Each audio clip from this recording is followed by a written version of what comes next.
शास्त्री जी को और भी कोई परिवार या संस्था इनको सम्मानित करना चाहता है तो वो ये यहाँ पर आएंगे, अन्यथा हम इस कार्यक्रम को पूर्णाहुति की और इस सत्र को पूर्णाहुति की ओर लेकर चलेंगे।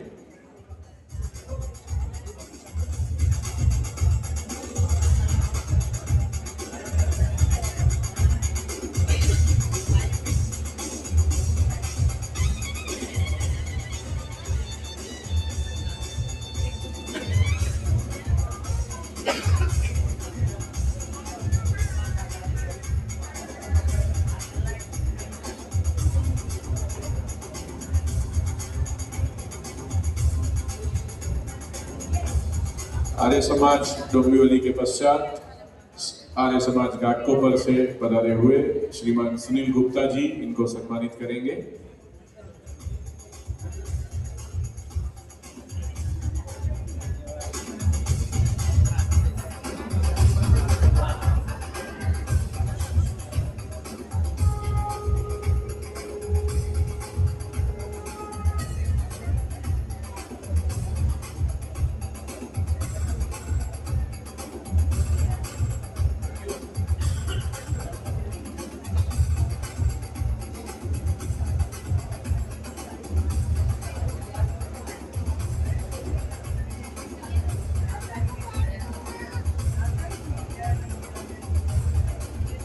श्रीमान सुनील गुप्ता जी आचार्य नरेंद्र शास्त्री जी का सम्मान करते हुए तत्पश्चात आर्य समाज अणुशक्ति नगर से पधारे हुए पदाधिकारीगण इनको सम्मानित करेंगे।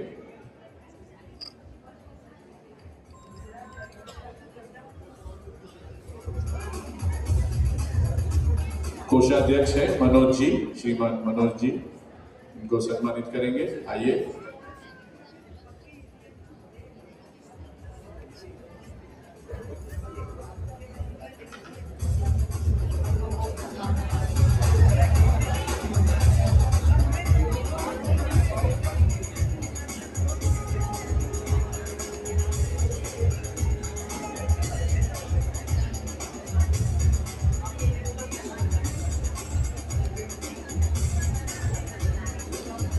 बहुत बहुत धन्यवाद। मैं निवेदन करूंगा नरेंद्र जी से कि वे अपना स्थान लेंगे, साथ में माताजी और पिताजी से भी निवेदन है। और आर्य समाज घाटकोपर ऐसे कर्मठ, निष्ठावान एवं पुरुषार्थी वैदिक प्रचारक को सम्मानित करते हुए गर्व महसूस कर रहा है। तो इस मौके पर मैं आचार्य श्री नरेंद्र शास्त्री जी से निवेदन करूंगा कि वे अपने मन के भाव हमारे बीच में रखेंगे। श्रीमान आचार्य नरेंद्र शास्त्री जी से निवेदन है कि वे अपने मन के भाव हमारे बीच में रखेंगे।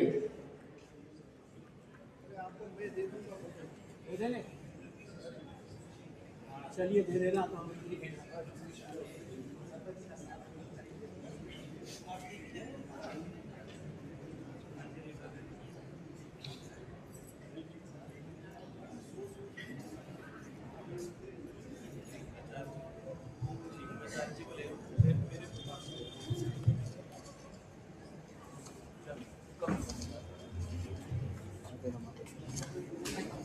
ओम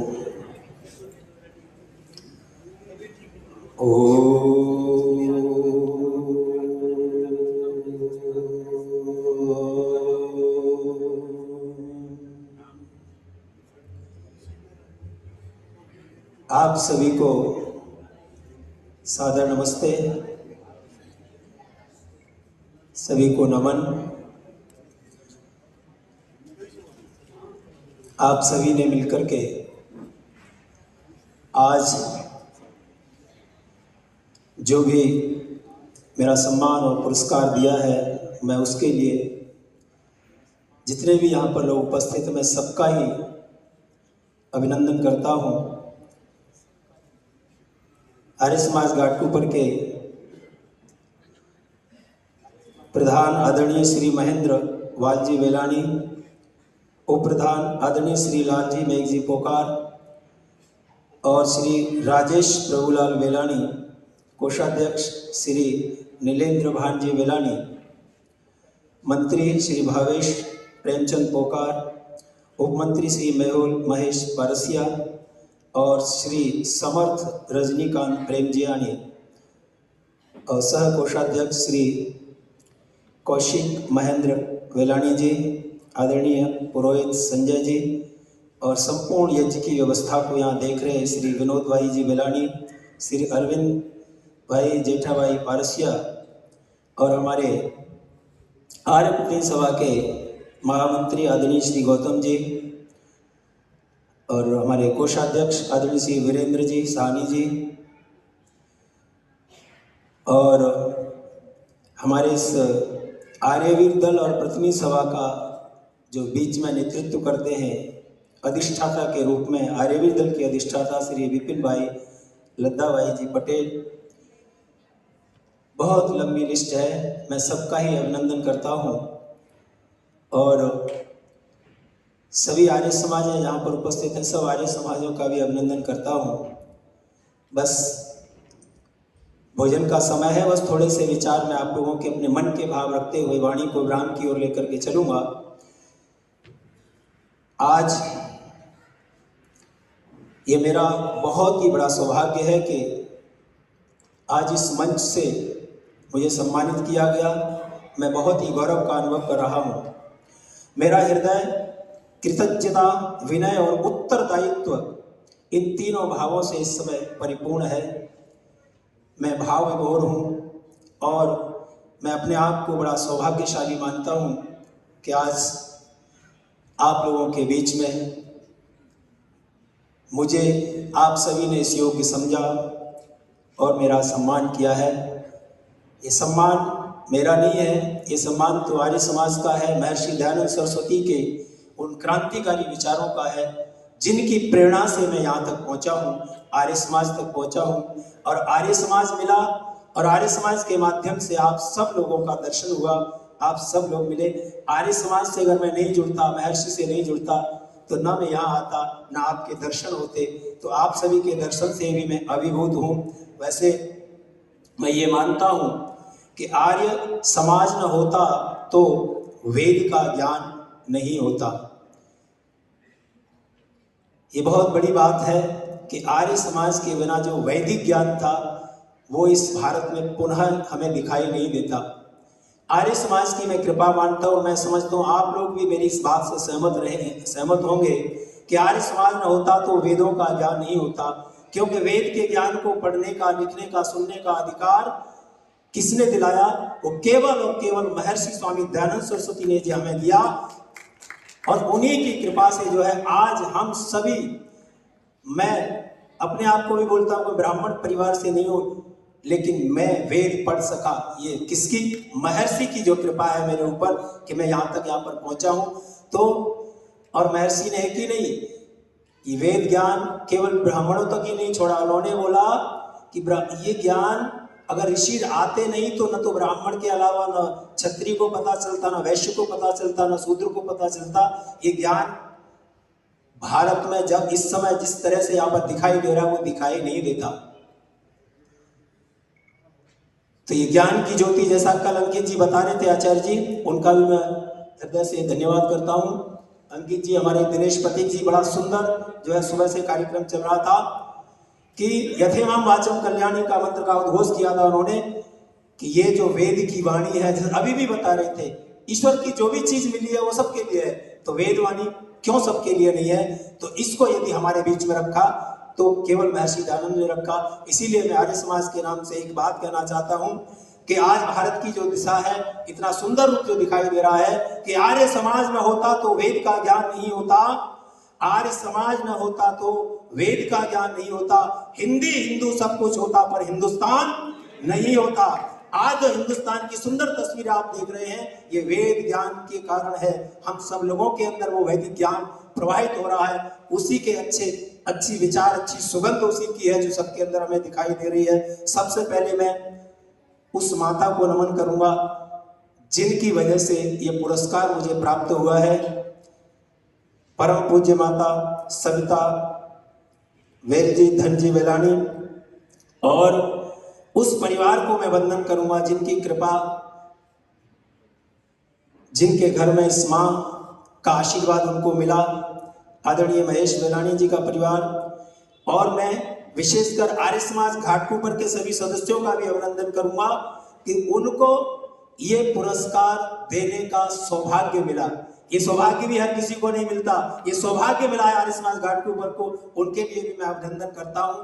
तो मेरा कहने का मतलब यही है, पुरोहित को उन्होंने समझा। पुरोहित शब्द का जो अर्थ है, जो सबका हित करे, पुरोहित मतलब सबका हित करे, वही पुरोहित होता है। और पुरोहित केवल कर्मकांडी नहीं होता, आर्य समाज के अंदर पुरोहित कर्मकांडी नहीं होता, पुरोहित समाज का निर्माता होता है। पुरोहित कर्मकांडी नहीं होता, समाज का निर्माता होता है और संस्कारों का दीप जलाकर भविष्य को उजागर करने वाला होता है।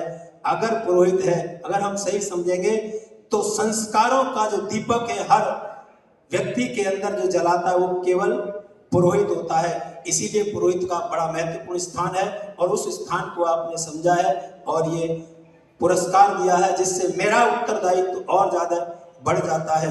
और यही जो संस्कार हमारे जीवन में आते हैं, वही संस्कार हमें धर्म, अर्थ, काम और मोक्ष की तरफ लेकर के जाते हैं। और आज जो आर्य पुरोहित पुरस्कार मुझे प्रदान किया है, इस उत्तरदायित्व का अधिकारी मैं अकेला नहीं हूँ। ये जो विचार, ये जो मुझे सम्मान मिला है, ये उन विचारों का सम्मान है, ये उन मर्यादाओं का सम्मान है, ये सम्मान उन संस्कारों का सम्मान है जो वेद ने कहा मानव जीवन का प्राण है। ये संस्कार हमारे मानव जीवन का प्राण है, उन संस्कारों को ये सम्मान है, उन संस्कारों का ये सम्मान है। तो मेरा यही है कि जो दिव्यता के गुण जो है, इन संस्कारों के माध्यम से, वैदिक प्रचार के माध्यम से, वेदों के माध्यम से हर घर के अंदर जो पहुंचाता है वह पुरोहित होता है। और वेद का आदेश भी है, मनुर्भव जनया देव्यम जनय, अर्थात मनुष्य बनो और देवतुल्य मानव का निर्माण करो। ये वेद का आदेश है। इसी वेद के आदेश के आधार पर मैं देखता हूं कि जो भी है, ये मेरे गुरु, माता पिता, सहयोगियों को ये सारा श्रेय जाता है। मैं अपने गुरुजनों के चरणों में भी वंदन करता हूं, जिन्होंने मुझे केवल मंत्रोच्चारण नहीं सिखाया, जिन्होंने मुझे केवल जो है वेद की दृष्टि नहीं दी, उन्होंने मर्यादा का पालन सिखाया, उन्होंने तपस्या का अर्थ मेरे जीवन में मुझे समझाया। आचार्य देवो भव, ये आचार्य देवो भव एक खाली सूक्ति नहीं है, केवल ये सूक्ति नहीं है कि वाक्य नहीं है, ये मेरे जीवन का मूल है। और गुरु का सानिध्य ही हमारा पथ प्रदर्शक जो है बनता है। तो सबसे आचार्य देवो भव के इस मंत्र के सूक्ति को मैं अपने जीवन में धारण करता हूं कि मुझे हमेशा गुरुओं का आशीर्वाद इसी प्रकार से आगे मिलता रहे। और मैं अपने माता पिता के चरणों में भी वंदन करता हूं, आज मेरे सामने भी हैं, और उन्हीं के संस्कार के द्वारा एक अच्छी नींव रखी गई मेरे जीवन में। मातृ देवो भव, पितृ देवो भव, उनका भी मैं हृदय से भी धन्यवाद करूंगा। माता पिता हमारे जीवन के अंदर वो संस्कार भर देते हैं, जिस संस्कारों को मिलने के बाद व्यक्ति आगे जो है दिखता नहीं है। अपने जीवन के उन संस्कारों, ये छोटे पर जो संस्कार मिलते हैं, वही संस्कार उसके जीवन को आगे लेकर के जाते हैं। किसी चिंतक ने बड़ी सुंदर बात कही है, बहुत सुंदर बात है, ये मैं आप लोगों को बताना चाहता हूं। कहते हैं कि मेरी माँ को गिनती नहीं आती यारो, मेरी माँ को गिनती नहीं आती यारो, मैं एक रोटी मांगता हूं और वो चुपके से 2 रख देती है। वो हमारी माँ होती है। और बच्चे से पूछा तेरी माँ कब सोती है, बोलता वो कभी नहीं सोती है। जब मैं सोता हूं तो मुझे वो सुलाती है, तब मुझे जगती दिखाई देती है, और जब मुझे जगना होता है तो वही मुझे जगाती है, तभी मुझे जगती दिखाई देती है। वो माँ होती है। बच्चे को पता ही नहीं चलता कि मेरी माँ कब सोती है, और सबका ध्यान रखती है, केवल एक का नहीं, अपना सबका ध्यान रखते रखते जो अपना ध्यान रखना भूल जाती है, वो हमारी माँ होती है। तो ऐसे ही माँ के चरणों में मैं वंदन करता हूँ। मेरे जीवन का तो बहुत, मेरा जन्म के समय से ही बड़ा गड़बड़ था। कहते हैं कि मेरा जन्म हुआ उसी दिन जो है एक पौराणिक पंडित को घर में बुला लिया और जितना खुशी का माहौल था ना, सारा मातम में बदल गया। कहने लगे पंडित जी का ये तो मूलों में पैदा हुआ है और ये पूरे परिवार के लिए बड़ा कष्टदायक है और माता पिता के मृत्यु का कारण बनेगा। तो सारे के सारे लोग, जितनी खुशी थी ना, पहला बच्चा सबसे पहले मैं, और सारे परिवार की खुशी को मातम में बदल दिया। मेरे दादाजी घर पर नहीं थे। जब वो घर पर आए, वो आर्य समाज से थोड़े थोड़े जुड़े ही थे, तो जब घर पर आए तो कोई बोलने को तैयार नहीं, सब चुपचाप शांत। दादाजी ने पूछा क्या हुआ? कि बेटा हुआ है। बेटा हुआ है तो इतनी मायूसी कैसे? बेटा हुआ तो खुशी है ना, तो खुशी का अवसर है। कि नहीं, पंडित जी आए थे तो उन्होंने ऐसे ऐसे बोला है। तो मेरे दादाजी आर्य समाज गए, वहां से पंडित जी को बुला के लाए।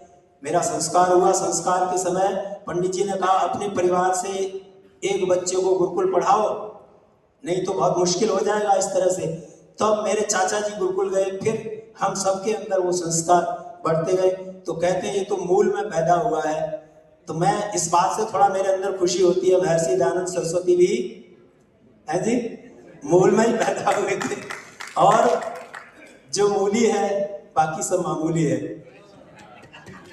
कहते हैं ना, एक बच्चे ने पूछा कि ये मेरे कपड़े में छेद हो गया है, तो बोला कितना बड़ा है? वो था मामूली सा है। मामूली सा, मामूली मतलब बहुत छोटा, और हम तो मूली हो गए, हम तो बात ही अलग है फिर तो मुझे इस बात की खुशी है कि मैं जिस गुरु का शिष्य हूँ वो भी तो इसी में, तो इसलिए हम इन सारी चीजों से अगर बच सकते हैं तो केवल और केवल महर्षि दयानंद सरस्वती के विचार ही हमको इन सारी चीजों से बचा सकते हैं। तो मैं यही कह रहा था कि माँ की लोरी, माँ की बोली, माँ के मन की शुद्ध धारा, और यही गढ़ती है आने वाले भविष्य का सितारा।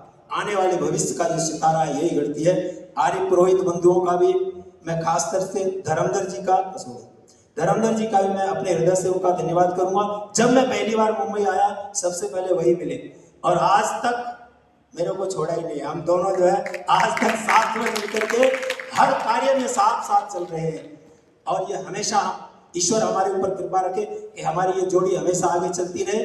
तभी ये कार्य, मैं जो कार्य कर पा रहा हूँ तो वो मुझे आगे उकसाते रहते हैं, अभी ये करना है वो करना है। कभी कभी मैं जो है थोड़ा सा सुस्त हो जाता हूँ कार्यों में, तो वो फिर से मुझे जगा देते हैं कि नहीं चलना है। तो इस तरह से ये कार्य को आगे बढ़ाते रहते हैं। सभी आर्य समाज यहाँ पर उपस्थित है, मैं हृदय से उनका भी आभारी हूँ और उन सभी परिवारों का धन्यवाद करता हूँ। आर्य समाज सांताक्रूज का विशेष करके कि मुझे पुरोहित की सेवा का अवसर वहाँ पर मिला, और आज तक मैं वहाँ पर सेवा दे रहा हूँ, कर रहा हूँ। और मनुष्य का शरीर तो मित्रों जन्म से मिलता है, मनुष्य का शरीर जन्म से मिलता है, लेकिन मनुष्यता जन्म से नहीं मिलती। उसके लिए क्या है? संस्कार। बिना संस्कारों के मनुष्यता नहीं आएगी। और संस्कार कैसे आएंगे?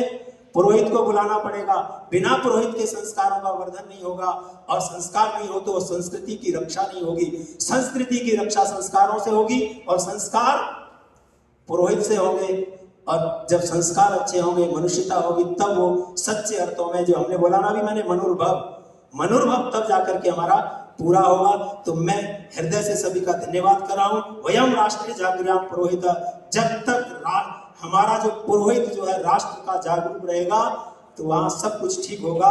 क्योंकि मैं बता देना चाहता हूँ कि पुरोहित के बिना ये राष्ट्र संस्कार विहीन हो जाता है। तो संस्कारों को जगाना पड़ेगा, और वो कब जगेगा? जब हमें प्रयास करना पड़ेगा। जब आप प्रयास करेंगे तब ये सब होगा। तो आर्यवीर दल के माध्यम से और ये कार्य निरंतर चलता रहेगा। आज आपने जो सम्मान किया उस उत्तरदायित्व को मैं और ज्यादा अपने को समझता हूँ, उस उत्तरदायित्व को और आगे से बढ़ाऊंगा। और राजघाट गुरुकुल जो चल रहा है हमारा, उसमें भी मेरा सहयोग हम मिलकर के चला रहे हैं। जितना भी संस्कार बच्चों को दे सकते हैं उतना प्रयास करते हैं। और अंत में यही बात करूंगा, जो मैं संकल्प लेना चाहता हूँ उस संकल्प को आप भी मेरे साथ में लीजिए, मेरे साथ दोहराइए, तभी ये राष्ट्र जो है मजबूत होगा। एक बार मेरे संकल्प को आप अपना संकल्प भी बना लीजिए, तो हम और आप दोनों मिलकर के उस संकल्प को साकार करने के लिए आगे बढ़ेंगे। आर्य समाज की, मेरे साथ बोलिए, आर्य समाज की वैदिक परंपरा को घर घर तक पहुंचाएंगे। भारत को फिर से संस्कारों के बल पर विश्व गुरु बनाएंगे। विश्व गुरु बनाएंगे। आवाज धीरे है, विश्व गुरु बनाएंगे, विश्व गुरु बनाएंगे। ये संकल्प हमारा कब मजबूत होगा? मंजिल उन्हीं को मिलती है जिनके सपनों में जान होती है। पंखों से कुछ नहीं होता, हौसलों से उड़ान होती है। धन्यवाद। ओम शांति। क्या ये तालियां पर्याप्त है? धन्यवाद। आज के हमारे प्रमुख वक्ता के जो वक्तव्य था उनमें और इन्होंने जो अपने हृदय के भाव हम सबके समक्ष रखे, दोनों में एक साम्यता देखने मिली थी। पुरोहित वही होता है जो दूसरों का हित सबसे पहले सोचता है, वही पुरोहित होता है। और ये इदन्न मम का जो भाव है, जो हमारे वक्तव्य का आज का विषय था, वो दोनों का समन्वय आज इस मंच के ऊपर हमें देखने को मिला है। घाटकोपर आर्य समाज के वार्षिक उत्सव के अंतिम दिवस के प्रथम सत्र में। तो आप सभी धर्म प्रेमी सज्जनों का यहाँ से एक बार फिर से धन्यवाद। आप आए यहाँ पर और इस कार्यक्रम की शोभा में आप सबने अभिवृद्धि की है। बहुत बहुत धन्यवाद। अब इस सत्र को हम यही विराम दे रहे हैं। माताओं से नम्र निवेदन है, सबसे पहले भोजन के लिए वे जाएंगे, तत्पश्चात पुरुष वर्ग जाएगा। ठीक 3:30 बजे हम यहाँ पर मिलेंगे। 3:30 बजे का जो सत्र है, आप सबसे निवेदन है समय पर आइए। अगर हमें हमारे बीच में जो भजन उपदेशक और वक्ता उपस्थित है उनका लाभ अधिक से अधिक लेना है तो आप समय पर यहाँ पर उपस्थित रहेंगे। ठीक है, धन्यवाद। अस्तु।